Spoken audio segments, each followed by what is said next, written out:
Welcome back to the shop, everybody. Today we're talking about a truck that most people don't even know it exists. I didn't either, so don't worry if you don't. If you do, you know why I bought it. When I found out I knew I had to have one.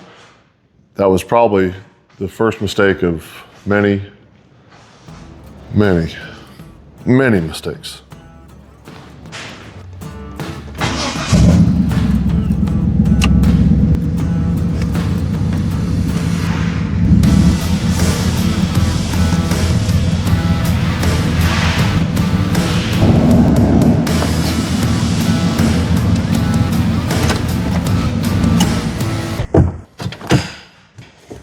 All right, so this is my 1996 Chevy K1500 Centurion conversion edition contraption.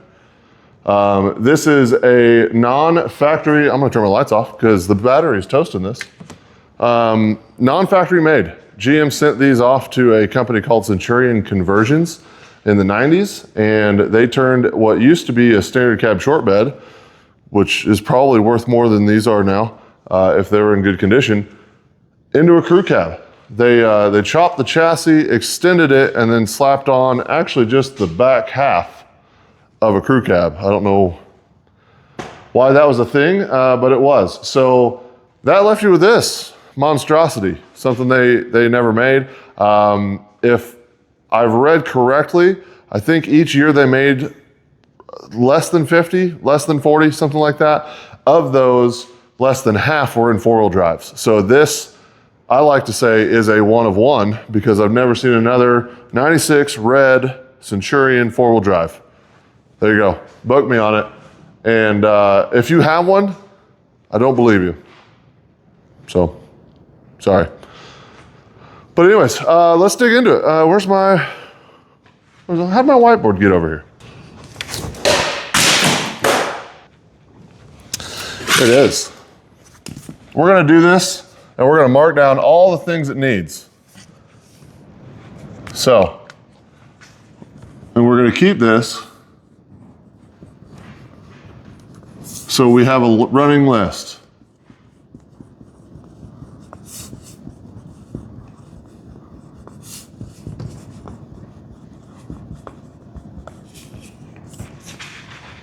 There we go. Thanks for stopping by. If you made it this far, I appreciate you, and we'll catch you on the next one. I'm just kidding. We're gonna do a lot more in-depth of a dive than that, but I'm sure it's relatable to a lot of you. The list, I tried to build a budget for this, and again, once we kind of knock this thing out, and it's going to be a long-term project, but I tried to do a budget for this, and it just kept getting longer and longer and longer and longer and longer. And then I thought I was done, and I started thinking of content for it, and the list got longer and longer and longer. So now we're back into, it's not gonna be a SEMA truck. I'm not building this to be a full custom build. This is gonna be essentially an OEM plus kind of, vibe, I guess, if you wanna call it. I'm gonna get rid of the big wheels and tires. I'm probably gonna drop the rear down a hair because it does have some rake, and it rides decent for a rough country lift, but I want it to be like just a smidge taller than what factory would be. And the reason for that is because like a lot of factory trucks nowadays, if you get the Trail Boss or the Z71 or anything like that, they have a small factory lift. And so that's kind of what I want this thing to have. So it's a 6-inch right now. I'll probably crank the keys down, which I think they actually are because these tires rub and they should not on a 6-inch. So I think those are cranked down right now. I'm gonna put smaller lift blocks in the rear, and then I'm gonna just throw Bilsteins on through this whole truck. Make it ride a lot better than the cheap rough country shocks that are on it, and go from there. So as far as the exterior goes though, it's actually really straight, surprisingly. I mean, this really has no major body damage. The hood has somewhere between 316 to 482 hail dings on it. It has not survived well, but that's easy enough to replace. You can find those everywhere. The grill is toast, so the grill might be getting replaced. These Z71 bumpers, these are actually off of a Tahoe Z71 or Limited. where they're the paint match bumpers. The rear is actually a smoothie style bumper. But I think they fit the truck really well. So I haven't decided whether I'm keeping those and paint matching, or if I'm gonna go more back to the 90s factory and go chrome grille and the factory bumpers. The factory bumpers are actually in the back, but they're roached as well. Unfortunately, this thing was like 50% farm truck, 75% mud truck before I got it. It had much bigger tires, much old school, more, they were like welds, or not, they weren't welds, they were, stick with me, Pro Comps. They were Pro Comp tires and Pro Comp wheels that were like very 1990s, and they were awful though. They weren't like any of the cool ones. So had to rip those off. I had these sitting around, but I'm probably gonna go back to a factory setup on those and either go with the factory saw blades or like a little bit newer generation wheel and tire, and just get some nice tires for it. So that's pretty much all I'm gonna do exterior wise. So let's hop into the cab way up there. It doesn't look like it's very tall, but it is. And let's get in here. All right, so here we are inside the cab. This thing has got 164,000 original miles on it. I know that's shocking. It's not bad for an OBS, but judging by the carpet and the door panels, this thing actually might have 1 million. That might have turned over once already. It's rough in here. So again, I bought it from somebody that clearly had a farm, because they had the decal in the back window that you can see the ghost of still. There was mud in every nook and cranny of this thing, so it has not been taken care of, but we're gonna change that. We're gonna bring it back to its former glory. We're gonna make it better than it was, and we're gonna give it some love. So interior wise, I'm actually just gonna keep this completely factory, probably upgrade the radio just because, you know, I can. Gonna need new carpets. Seats are in good shape, but I'm gonna go to buckets. And then the rear is actually in really good shape. So really the only change is getting some new parts that make that look not completely torched. Clean up this, like a full deep cleaning and detail. I might try and save the carpet, but I doubt it. I mean, these are pretty bad up in here. I don't even know. They literally look like oil, which how you get oil up underneath your dash is beyond me unless you're just sipping on it. So in here is going to be pretty simple, pretty straightforward, mostly cleaning, a couple of new parts. Let's go to the engine bay. A lot of you OBS guys can relate to this. And if you just got an OBS and your hood doesn't pop, it's real simple. Every time. This has got the good old 5.7. It is dirtier than the underside of a frog in January. I tell you what, I mean, there's bolts just literally laying everywhere. This is cool. I've never had one of these. I've seen them, I've heard about them. This was a factory option back in the 90s for the OBS trucks. That this is actually, I'm gonna dump these bolts everywhere probably. Yep, anyways, that's just like a storage box for an underhood storage box. It's pretty cool. Under here is gonna stay pretty well factory for a while. I'm gonna clean it up. We're gonna do all the maintenance we can to it. Just make it a good runner. I mean, it's a Vortec 350. These things can be bulletproof. They can suck. It depends on who you are and which one you get. So hopefully this one is a good one and it'll last us a while. I would love to LS swap it, but that doesn't really fit the factory keeping the Centurion alive type thing. So that's what makes me want to keep the factory. I've actually already had to put in a new transmission. So it's got a 4L60E transmission that has had servos and what else is done to it? Synchros, new torque converter, just fully rebuilt and just a little bit more heavy duty. So it actually can hold more power, but there's not much you can do with the Vortec 350. So let's actually get this thing up in the air and we're gonna take a look at the beautiful exhaust that is on this thing and check out and see how bad the chassis really is, because obviously I've only been underneath it laying on my backside. I've never actually been underneath it. So let's get in there and check it out. All right, so let's get underneath this thing.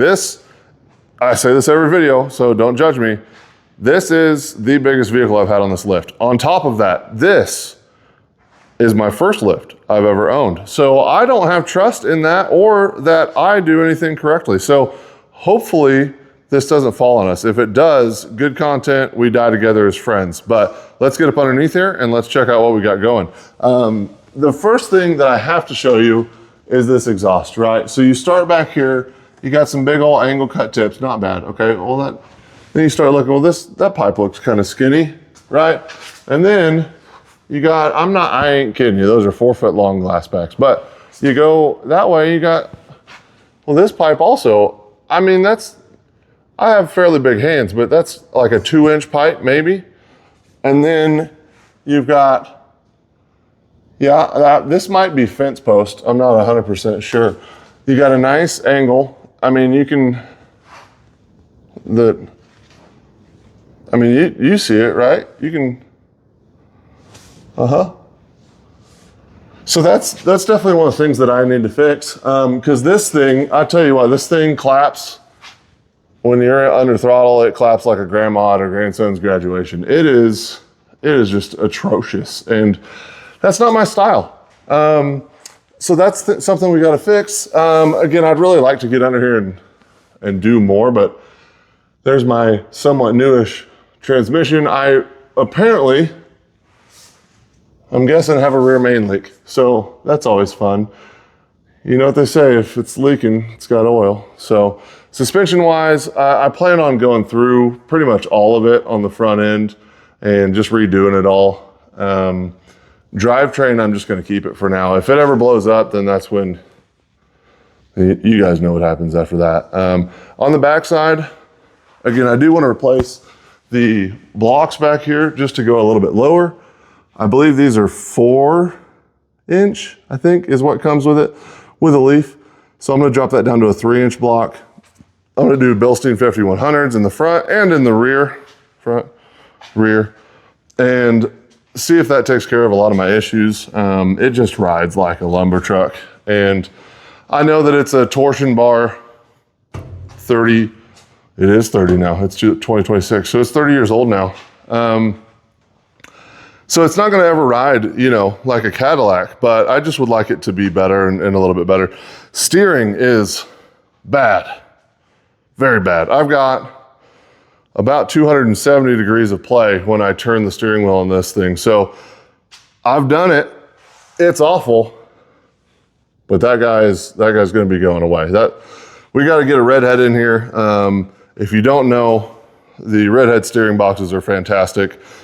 I think there's been some changes of redhead and blue top and ownership and whatever else. So, online you can read whatever you want, but I've had severely good luck with redhead gearboxes. I'm hoping I'm gonna fill this thing up with Cunningham machine parts too. I've used them on previous builds. They're also fantastic quality. Mainly steering shaft, maybe some tie rod sleeves, maybe some interior pieces, maybe rear brake kit. I haven't decided yet on that, but I do want to do a disc brake kit on this. So just again, to give it that kind of OEM plus feel, these didn't come with rear brakes or rear disc brakes. Obviously they came with rear brakes, otherwise it wouldn't stop. So have disc brakes front and rear. I'm gonna redo the brake booster up there and the master cylinder, maybe just the master cylinder. But there's an upgrade for the GMT 800 you can do. I've done that before and it's a great upgrade.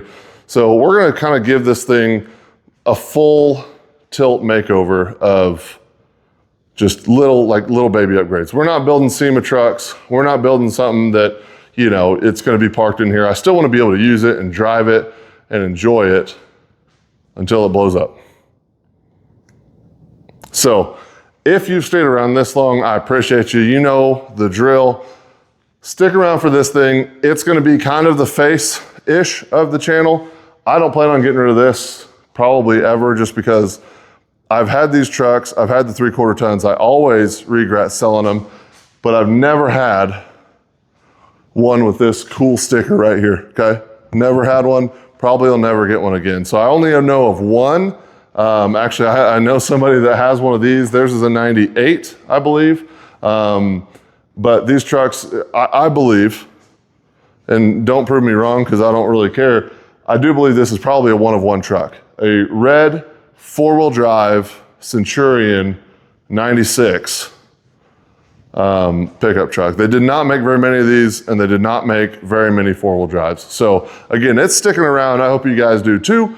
We'll see you in the next one.